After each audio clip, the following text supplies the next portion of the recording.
Emma felt a shiver that wasn't from the cold. The veil, the thin boundary between the living world and the spirit realm, was weakening, and something ancient, something vengeful was crossing over. On the seventh night, a storm broke over Hollow Creek. Thunder rattled the manor's windows as Emma descended into the basement, drawn by a force she couldn't resist. There, behind a false wall, she found a hidden chamber marked with arcane symbols glowing faintly in the dark. Determined to uncover the truth, Emma explored the manor's dusty library, uncovering diaries and letters from her ancestors. Each told fragments of a story drenched in betrayal, blood, and forbidden rituals. The Blackwood family had tried to control powers far beyond human understanding, and failed catastrophically. One diary entry stood out, a warning scrawled in frantic handwriting. The veil thins, the spirits stir. Beware the pact made in blood.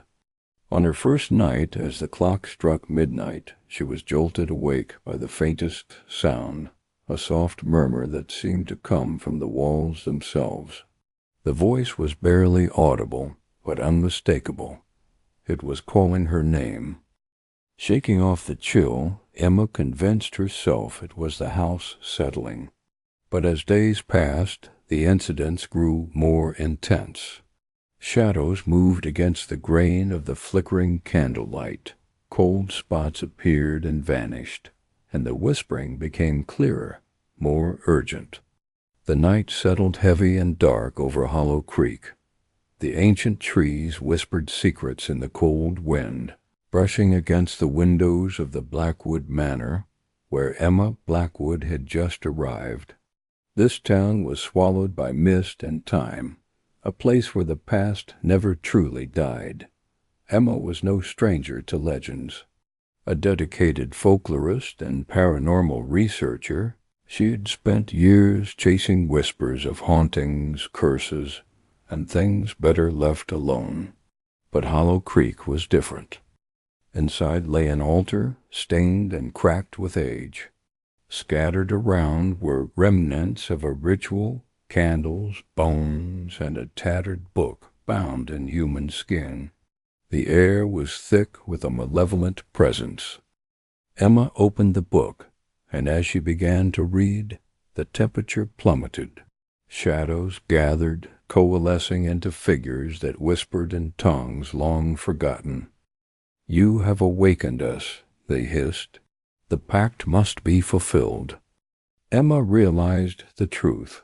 The Blackwoods had bound themselves to these spirits, and now she was the key to breaking or continuing the curse. Her sanity began to unravel as the spirits reached into her mind, dredging memories and feeding on fear. Visions of past horrors flashed before her eyes, murders, betrayals, sacrifices made under the pale moonlight. Each night grew darker, the line between reality and nightmare blurring. Emma's friends in town warned her to leave, but the pull of the manor of the spirits was too strong. One evening, in a desperate attempt to end the torment, Emma performed the ritual described in the ancient tome. The room, filled with blinding light and agonizing screams, echoed from the walls. For a moment, all was silent. Then a single voice whispered, "Thank you," before fading into the night. But peace was fleeting.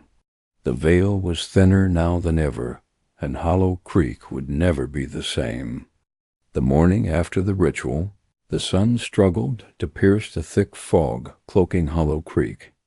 Emma sat by the window of the Blackwood Manor, her hands trembling as she sipped bitter coffee. The house felt emptier, yet somehow heavier, as if it was holding its breath, waiting. Outside, the town was eerily silent. No children's laughter, no bird song, just the distant rustling of dead leaves. Emma's phone buzzed. A text from Clara, her closest friend in town. "Are you okay? Heard strange noises near your place last night." Emma typed back quickly. "I'm fine. Just tired." But she wasn't fine. The veil had not closed. It had only shifted. Shadows no longer whispered from the walls, but stalked the corners of her vision. Her dreams grew darker, filled with faces twisted in torment, reaching for her through endless blackness. Determined to understand what she had unleashed, Emma returned to the hidden chamber. The altar, once cold and lifeless, now pulsed with an unnatural warmth. Symbols on the walls glowed faintly, and a chill raced down her spine. As she stepped inside, a voice echoed soft, yet unmistakable. "You've opened the door. Now we walk with you." Her heart pounded as figures began to emerge from the shadows, ghostly apparitions with hollow eyes and mournful expressions. They whispered names, dates, and secrets long buried beneath the earth of Hollow Creek. Among them a woman in a tattered white dress appeared. Her gaze met Emma's, filled with sorrow and warning. "The pact is broken, but the price remains," she said. Emma realized the spirits were bound to her now. She was the new guardian of the veil, trapped between worlds.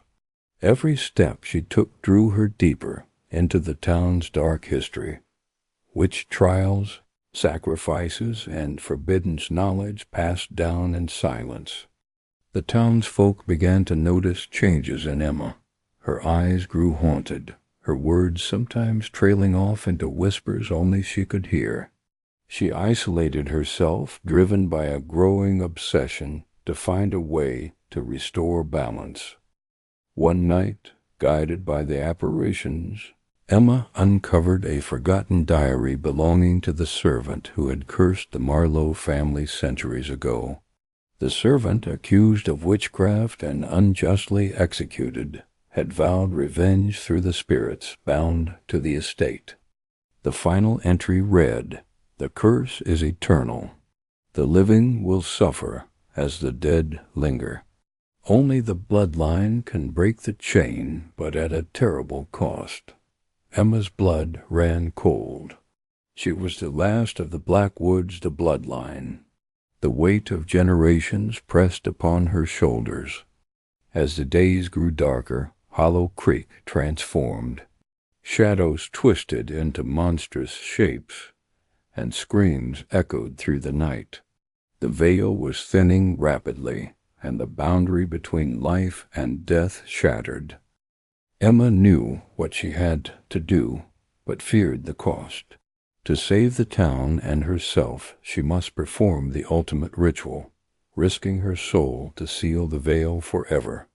But as the clock struck midnight once again, the spirits gathered, their voices rising in a chilling chorus. "We will not be silenced." The battle for Hollow Creek had only just begun. The air in Hollow Creek had grown thick, heavier than before, as if the very atmosphere carried a tangible weight of sorrow and menace. Emma's nights were plagued by visions so vivid she could barely tell where dreams ended and reality began. One evening, as the town's old clock tower chimed midnight, Emma stood before the ancient oak at the center of the Hollow Creek Cemetery. Its twisted branches stretched like skeletal hands into the fog-drenched sky. The spirits had guided her here, promising answers she desperately sought. Clutching the tattered diary of the cursed servant, Emma traced the faded ink with trembling fingers. The final ritual, the one to sever the curse, required a sacrifice of blood and will. The price, however, was steep. The diary warned of eternal torment if failed. Suddenly the ground trembled. A chilling wind swept through the graveyard, carrying with it whispers and wails of the forgotten. From the shadows emerged figures draped in decay, faces twisted with grief and rage. They circled the tree, their hollow eyes fixed on Emma. A voice, ancient and weary, spoke through the crowd. You bear the blood of those who bound us here. Your choice will seal our fate and yours. Emma's heart pounded, but her resolve hardened. She raised the ceremonial dagger, its blade glinting ominously in the pale moonlight. As she began the incantation, the spirits howled, their forms flickering between torment and anger. The veil thinned further, and the world around her blurred, the cemetery melting into a void of swirling shadows and piercing light. Memories not her own flooded her mind, betrayals from centuries past, lives lost to fear and vengeance. She felt the pain, the fury, the desperation of souls trapped between worlds. The ritual demanded one final act, a blood offering, not just of flesh, but of spirit. Emma hesitated, knowing the sacrifice was herself. With a steady breath she pierced her palm, letting the crimson drip onto the roots of the ancient oak. The ground beneath her glowed with ethereal light as the spirit's wails rose to a crescendo. Then silence. The veil sealed with a thunderous crack, the oppressive weight lifting from the air. The spirits faded, their forms dissolving into the night's mist. Emma collapsed, exhaustion and relief washing over her. The nightmare was over, or so she hoped. But as dawn broke over Hollow Creek, a new whisper brushed against her ear, cold and unyielding. The veil has closed. For now. Days passed in a fragile calm, but Emma sensed the quiet was only a brief reprieve. The manor seemed to breathe around her, creaking and groaning as if alive. The townsfolk whispered, eyes darting nervously whenever she passed. Some believed she was cursed. Others feared what she might awaken next. Determined to protect Hollow Creek, Emma began studying the ancient texts she'd salvaged from the manor's hidden library. Each page revealed layers of dark history, covenants made with entities beyond comprehension, blood oaths sealed in moonlight, and warnings ignored through generations. One night a knock echoed through the manor's hallway. Emma opened the door to find an old woman wrapped in a tattered shawl. Her eyes gleamed with knowledge and sorrow. "I am Miriam," the woman said, "keeper of the old ways. You have disturbed the balance, but there is still time to make things right." Miriam explained that the veil between worlds was a fragile barrier, easily torn by human folly and grief. The curse binding Hollow Creek was cyclical, reawakening whenever the bloodline faltered or rituals went undone. Together they devised a plan, a counter-ritual to strengthen the veil and release the lingering spirits. But it required a journey deep into the heart of the forest, to the place where the original curse was cast, the Wailing Stone. The path was treacherous, fraught with illusions and traps set by restless souls. Emma and Miriam ventured forth, guided by faint lights and haunting melodies carried by the wind. As they neared the Wailing Stone, the ground beneath trembled, and shadowy figures emerged, desperate to halt their progress. Emma felt the spirits' anger, their pain a tangible force pressing against her very soul. At the stone, ancient runes pulsed with energy. Miriam began the chant, her voice weaving through the night air like a thread of light. Emma joined, their voices rising in harmony against the cries of the damned. The veil shimmered and pulsed, the boundary between worlds repairing itself slowly but surely. Exhausted but hopeful, Emma returned to the manor, knowing the fight was far from over. The darkness was patient. It waited, watched, and whispered promises of return. Back at the manor, the air felt lighter, But Emma knew the darkness still lingered in the corners. The spirits had retreated, but the scars they left were deep. She spent her days researching, trying to understand the ancient powers at play. One evening a package arrived at the manor, a weathered box tied with a crimson ribbon. Inside lay an ornate mirror with intricate carvings, rumored to be a gateway between worlds. A note accompanied it. "Look, but beware what you see." Curiosity overcame caution. Emma gazed into the mirror, and the surface rippled like water. Faces appeared, some pleading, some sinister, reflections of the restless souls trapped beyond the veil. Suddenly a hand reached out from the mirror, cold and clammy. Emma stumbled back, heart racing. The boundary was thinner than ever. The mirror was a doorway. That night, shadows seeped from the glass, creeping along the walls, whispering secrets of forgotten sins. The spirits sought release or revenge. Emma realized her battle was not just to seal the veil, but to confront the darkness within herself.